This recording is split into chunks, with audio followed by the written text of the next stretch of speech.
Hello friends, नमस्कार। आप सभी को नमस्कार। आप सभी का वेलकम है इस क्लास में। You all are welcome to this class. Confirm करें आपका ऑडियो, आपका वीडियो आपको एक्सेसिबल है। Please confirm your audio, your video is accessible. So कर दीजिए कंफर्म। मैं वेट कर रहा हूं आपके कंफर्मेशन की। तो जैसे ही आप कंफर्म करेंगे, I will be able to start.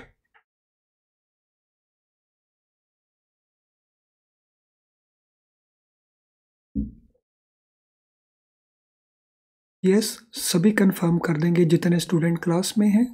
All of you please confirm.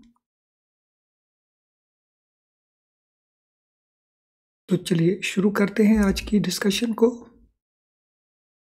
तो आज की डिस्कशन में हम चैप्टर 1 मॉड्यूल ए, उस चैप्टर में डीलिंग रूम, इसको लेकर के लगातार क्वेश्चंस पूछे जाते हैं। तो इस पार्ट को हम आज की क्लास में शुरू कर रहे हैं। So let us start with dealing room operations. So सबसे पहले डीलिंग रूम होता क्या है? What is the dealing room? So a foreign exchange dealing room acts as a separate profit center for the bank or the institution. So जो foreign exchange का dealing room है, उसका function क्या है? वो एक सेपरेट प्रॉफिट सेंटर की तरह काम करता है, बैंक के लिए या इंस्टीट्यूशन के लिए। सो प्रीवियसली जो डीलिंग रूम्स थे, दे वर मोर ए सर्विस सेंटर। लेकिन पिछले काफ़ी सालों से अब ये एक सेपरेट प्रॉफिट सेंटर की तरह काम करते हैं। जैसे ब्रांच काम करती है, तो वैसे ही as a separate entity, as a separate centre ये प्रॉफिट अर्न करने के लिए जाने जाते हैं। सो डीलिंग रूम की जो ऑपरेशंस हैं, तो यहाँ पे हम डीलिंग रूम को foreign exchange point of view से और साथ में ट्रेजरी ऑपरेशंस, इन दोनों पॉइंट ऑफ व्यू से देखेंगे। क्योंकि डीलिंग रूम में जो मेन एक्टिविटीज़ रहती हैं वो ट्रेजरी ऑपरेशंस को लेकर भी रहती हैं, और साथ में वो फॉरेन एक्सचेंज डीलिंग के साथ भी जुड़ी होती हैं। The operationals comprise of functions of, so dealing room की जो ऑपरेशंस हैं उनमें क्या क्या फंक्शंस होते हैं, तो नोट करेंगे कौन कौन से इंपॉर्टेंट फंक्शंस हैं। So one is, it is a service branch for meeting requirement of customers of other branches. तो जो डीलिंग रूम है ये सर्विस ब्रांच की तरह भी काम करता है। Functions as service branch for meeting requirement of customers of other branches to buy और सेल फॉरेन करेंसीज। तो अगर ब्रांच ए है, ब्रांच बी है, इनके जो कस्टमर्स होंगे, इनके कस्टमर की जो फॉरेन एक्सचेंज की रिक्वायरमेंट्स हैं सेल परचेज के लिए, तो डीलिंग रूम इनके लिए काम कर सकता है। So it is a service branch working for these branches, और जिनसे ये रिकवरी करता है चार्जेस की। So one function is to function as a service branch to meet requirement of customer of other branches or other divisions to buy or sell foreign currencies. This is one important function. Manage foreign currency assets and liabilities. So bank की जितनी भी foreign exchange की assets और liability जो foreign currency में denominated है, assets liabilities, so bank की investment हो सकती हैं फॉरेन करेंसी डिनोमिनेटेड सिक्योरिटीज में, और बैंक की लाइबिलिटीज हो सकती हैं foreign currency denominated borings etcetera में। तो ये उस फॉरेन करेंसी को मैनेज करता है। Then funds and manage nostro account. So bank के जो नॉस्ट्रो अकाउंट्स हैं, नॉस्ट्रो अकाउंट बैंक के कहाँ पे होते हैं? सो नॉस्ट्रो अकाउंट होते हैं outside the country, overseas centres के अंदर जो अकाउंट्स ओपन किए जाते हैं विद कॉरस्पॉन्डेंट बैंक्स।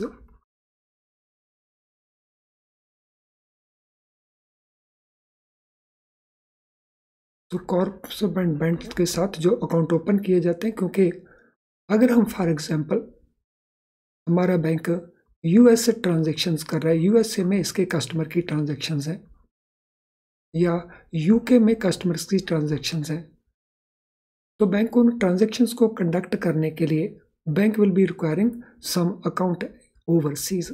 तो इन अकाउंट्स को हम कहते हैं नॉस्ट्रो अकाउंट। इन अकाउंट्स को फंड्स प्रोवाइड करना, इसके अंदर जो फंड्स आते हैं उसको प्रोवाइड करना, और ऑलवेज बैलेंसेस को मेंटेन करना, मैनेज करना, तो ये फंक्शंस भी डीलिंग रूम ही करता है, और ये फॉरेन एक्सचेंज के साथ रिलेटेड फंक्शन है।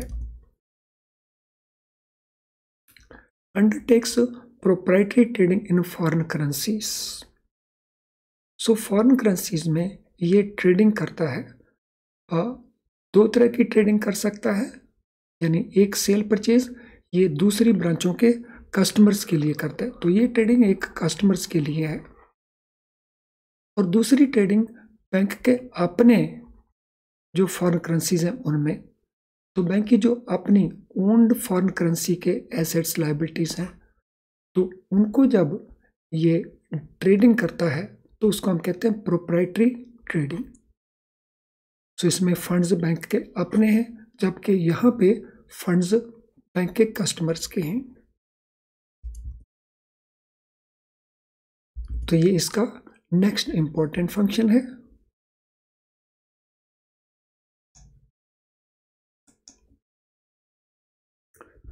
तो ये हुए उसके फंक्शंस।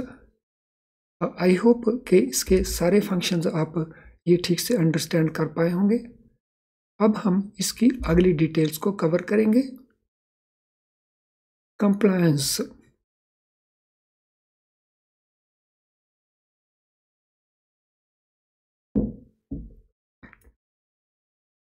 सो डीलिंग रूम प्राइमरली बैंक की ट्रेजरी के लिए भी काम करता है, और ट्रेजरी के लिए कंप्लायंस करना पड़ता है।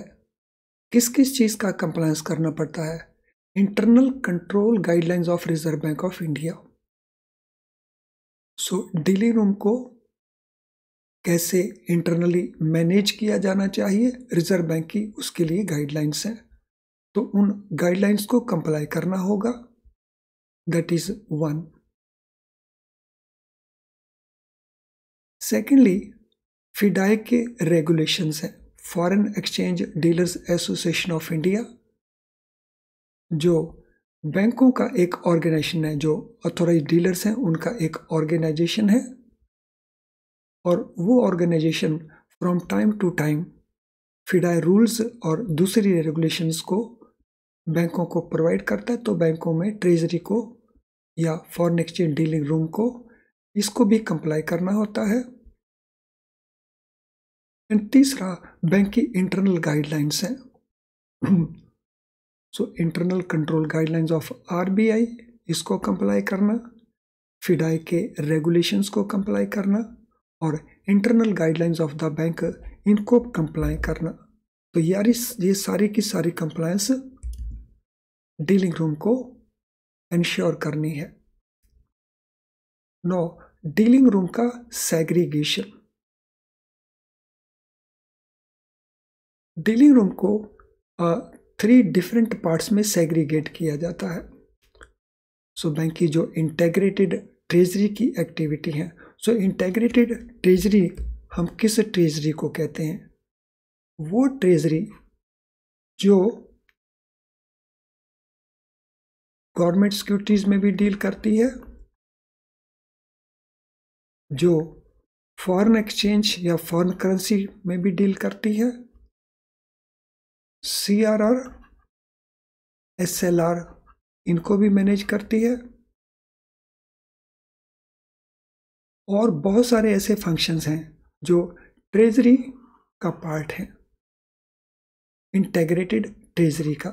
और इंटेग्रेटेड ट्रेजरी की जो एक्टिविटीज़ हैं उनको 3 पार्ट्स में सेग्रीगेट किया जाता है, यानी उसका डिपार्टमेंटलाइजेशन कर दिया जाता है। सो ये 3 पार्ट्स कौन कौन से हैं? सो पहला, जिसको हम कहते हैं front office.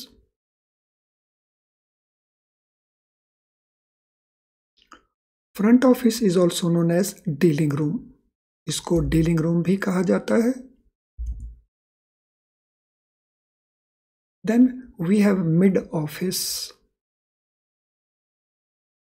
So mid office को हम रिस्क मैनेजमेंट डिपार्टमेंट भी कह सकते हैं।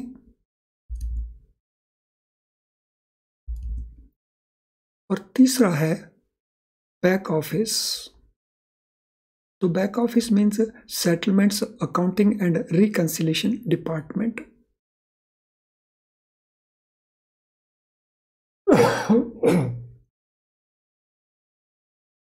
तो इंटेग्रेटेड ट्रेजरी की एक्टिविटीज को in the form of different department हम सेग्रीगेट करेंगे। First one is front office, second one is mid office, third one is back office. अब इनके डिटेल्ड फंक्शंस क्या क्या हैं उनका डिस्कशन हम करेंगे। एंड आई होप यहाँ तक जो कुछ भी हमने डिस्कस किया है that is properly understood to all of you, और आपने उसको नोट भी कर लिया है। और अगर ऐसा है तो quickly no question NQ type करके कंफर्म कर देंगे। मैं वेट कर रहा हूँ आपकी, तो कर दीजिए confirm. Everything is understood so far.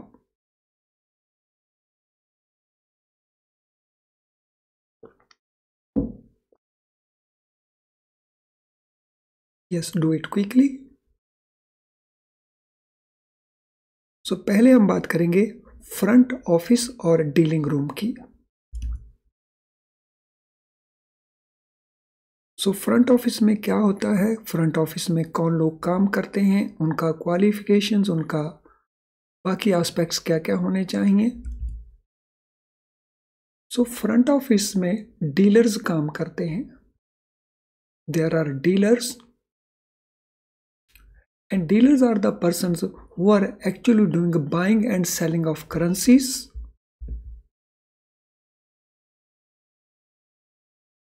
So dealers are the persons who are doing, number one, buying and selling of currencies.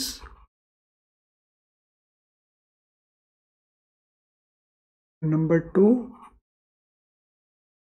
undertaking market activities, जैसे सिक्योरिटीज परचेज करना, सेल करना। सो एक तो हो गया फॉरेन करेंसी को सेल परचेज करना। Then market activities undertake करना, जिसका एग्जांपल मैंने दिया है sale of securities. So sale of securities में there can be corporate securities, there can be government securities as well.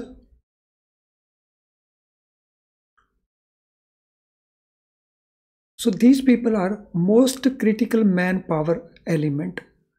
ये जो डीलर्स हैं they are most critical man power. So bank के लिए ये बहुत इंपॉर्टेंट मैन पावर है। तो ये इंपॉर्टेंट मैन पावर क्यों है? बिकॉज इनकी जो अंडरस्टैंडिंग है जॉब की, so their understanding of the job.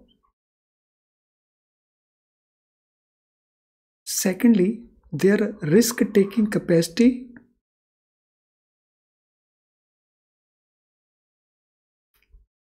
and third, speed in decision making।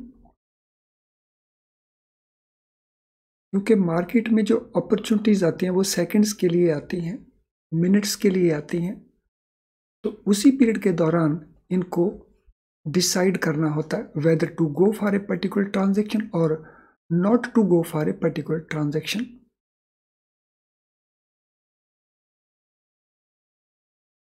So इनकी ये जो रिक्वायरमेंट हैं, तो इससे बैंक के लिए ह्यूज प्रॉफिट्स जनरेट होते हैं। Dealing room huge profit generate करते हैं।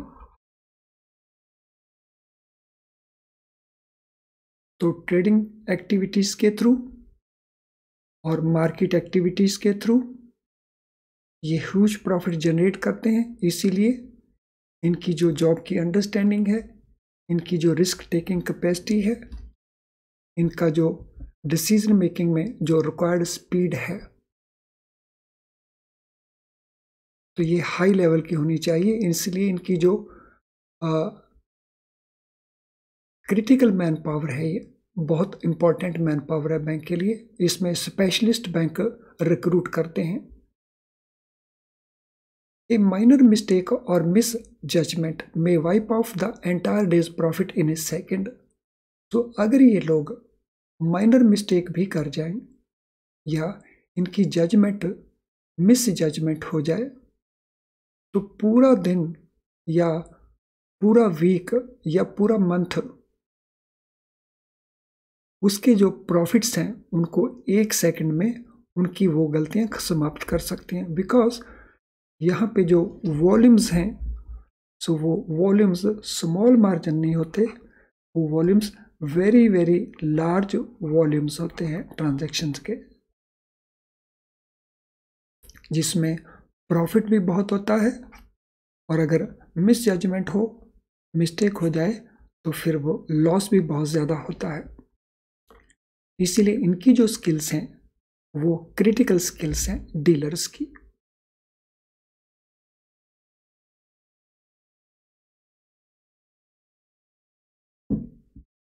I hope this is clear. सभी को ये एकदम क्लियर हो गया होगा। एट्रीब्यूट्स ऑफ डीलर्स, ये जो डीलर्स काम करते हैं इनके एट्रीब्यूट्स क्या होंगे?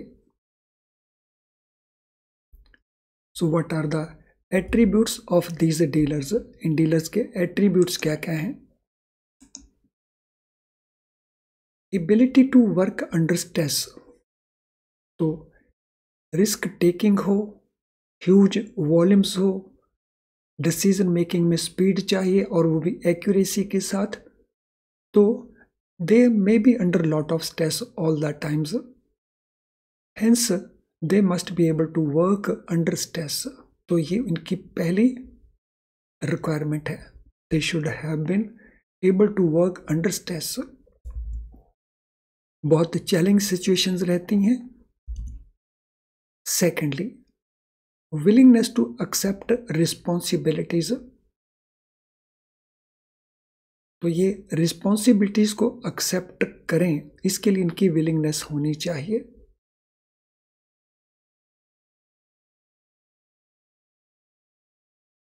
Then ability to make decisions quickly, so जितनी भी ट्रेजरी से रिलेटेड ट्रांजैक्शंस जिस स्पीड से करनी पड़ती हैं, तो वहां पे इनको क्विकली डिसीजंस लेने होते हैं। तो they should be able to take decisions quickly. Good measure of aggressiveness, so market में क्योंकि बहुत कंपटीशन है, उस कंपटीशन को मीट करने के लिए इनको काफी अग्रेसिवली काम करना पड़ता है। So they just can not be passive, तो they have to be proactive. पहले से सिचुएशंस को इनको असेस करना होगा एंड अकॉर्डिंगली क्विकली डिसीजंस लेने होंगे। And willingness to recognise that one can be wrong also, और ये इस बात को भी मान करके चलें कि उनसे गलती हो सकती है। तो किसी भी अच्छे डीलर में ये सारे के सारे एट्रीब्यूट्स साथ साथ होना एक इम्पॉर्टेंट रिक्वायरमेंट है। क्यों रिक्वायरमेंट है? जैसा हमने यहाँ पे देखा, इनको काफ़ी सारा रिस्क लेना पड़ता है और काफ़ी क्विकली इनको डिसीजन करने पड़ते हैं because they are operating in a live market situation. तो आई होप यहाँ तक हर चीज़ आपको अच्छे से क्लियर है, और अगर ऐसा है तो क्विकली आप पोस्ट कर देंगे स्माइलिंग आइकन को, सो दैट मुझे कंफर्मेशन मिल जाए that everything is clear. Yes, कर दीजिए क्विकली स्माइलिंग आइकन को पोस्ट। मैं वेट कर रहा हूं आपके स्माइलिंग आइकन का।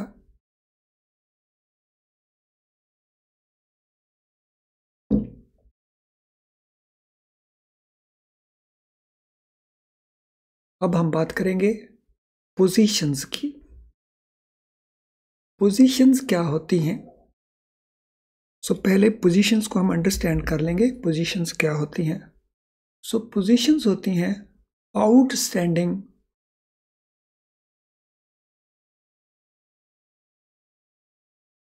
अमाउंट ऑफ एसेट्स और लायबिलिटीज।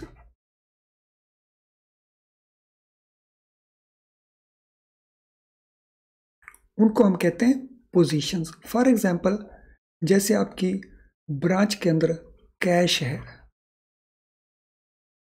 तो आउटस्टैंडिंग बैलेंस जो कैश का है उसको आप कहते हैं कैश पोजीशन, आउटस्टैंडिंग बैलेंस को।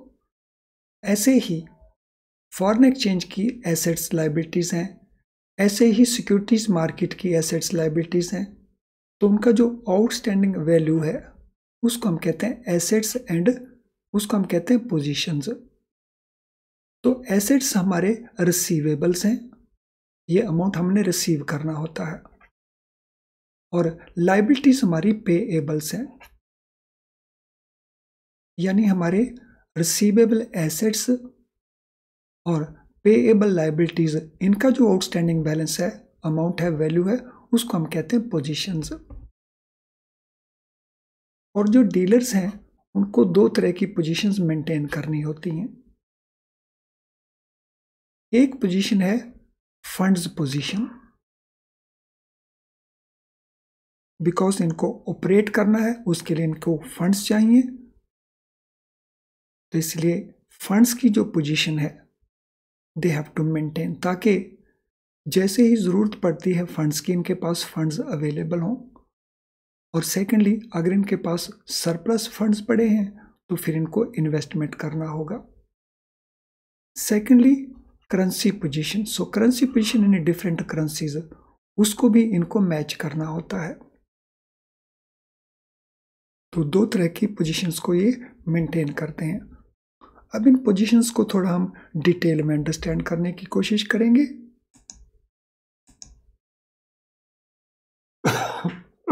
Sorry friends. सो पहले हम बात करते हैं फंड्स पोजीशन की।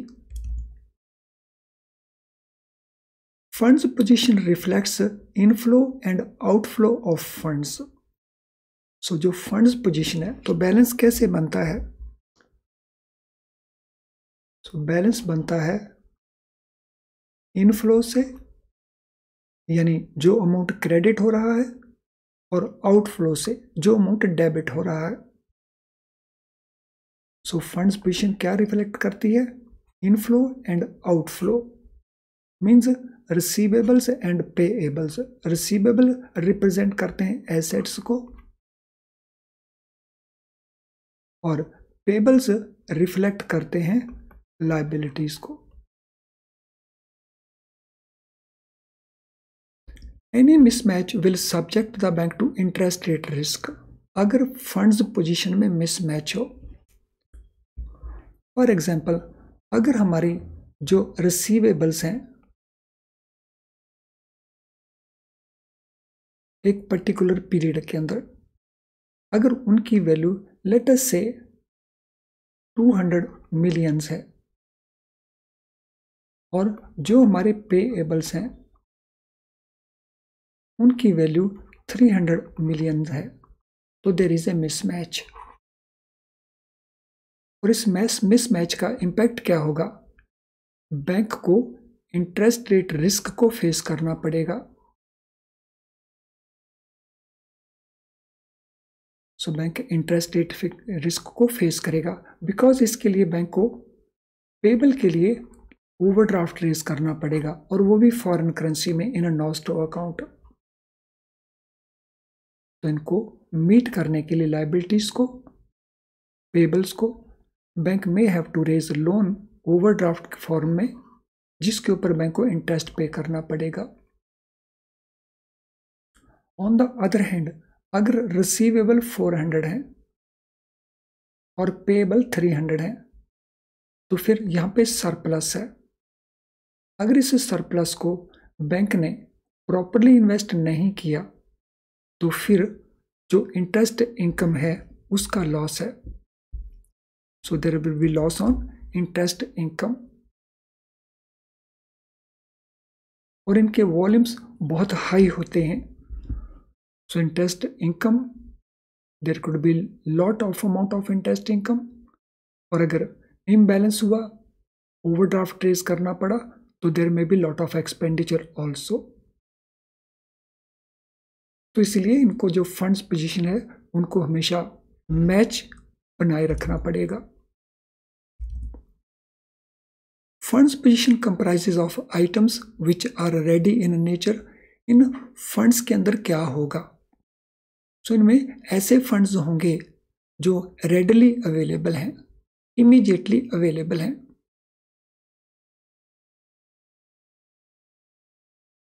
तो दो तरह के फंड्स हो सकते हैं।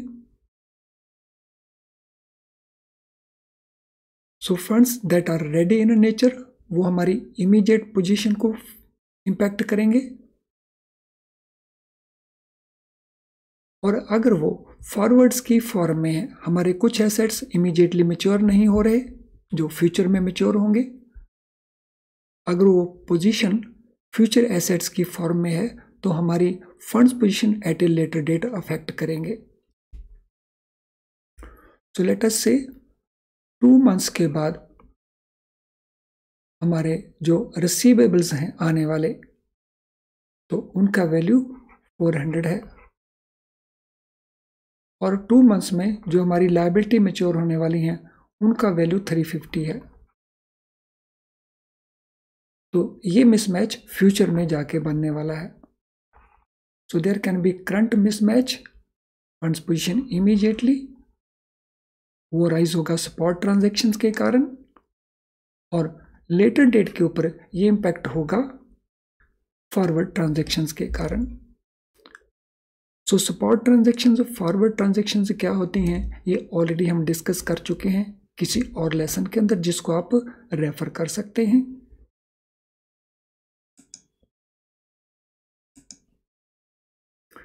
Thus, the dealer also needs to manage gap positions in different currencies. तो इसीलिए डीलर को जो गैप पोजीशंस बनती हैं वो मैनेज करनी पड़ेंगी, वो भी डिफरेंट करेंसीज के अंदर, बिकॉज हर एक करेंसी में डीलर्स को पोजीशन में मैच बना के रखना पड़ेगा।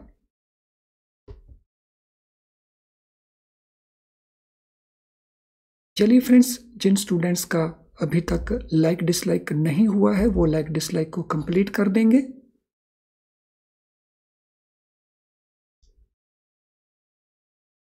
सो क्विकली लाइक डिसलाइक को कंप्लीट कर दीजिए।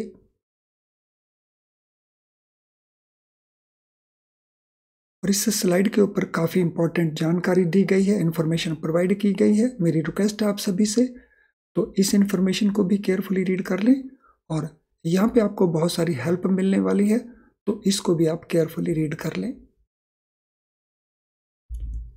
सो इस डिस्कशन को हम कंटिन्यू करेंगे अगले लेसन के अंदर भी।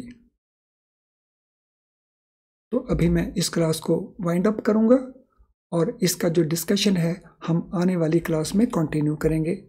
एंड मीनवाइल आपका किसी भी तरह का कोई क्वेश्चन हो इस लेसन को लेकर के, तो कमेंट बॉक्स में आप अपने क्वेश्चंस डाल सकते हैं। और अगर हमारी प्रोडक्ट्स को लेकर के आपकी किसी प्रकार की कोई क्वेरी हो, तो आप हमें इस ईमेल आईडी के ऊपर ईमेल कर सकते हैं। इसके अलावा हमारी ऐप के अंदर there is a message box, उस मैसेज बॉक्स में भी आप हमें क्वेश्चन डाल सकते हो। लेकिन आपके लेसन के साथ जुड़े हुए जो क्वेश्चंस हैं वो आप कमेंट बॉक्स में दे देना, तो वहाँ से सूटेबली उनको आंसर कर दिया जाएगा। तो अब मैं इस सेशन को वाइंड अप करता हूँ। Thank you friends, all the best.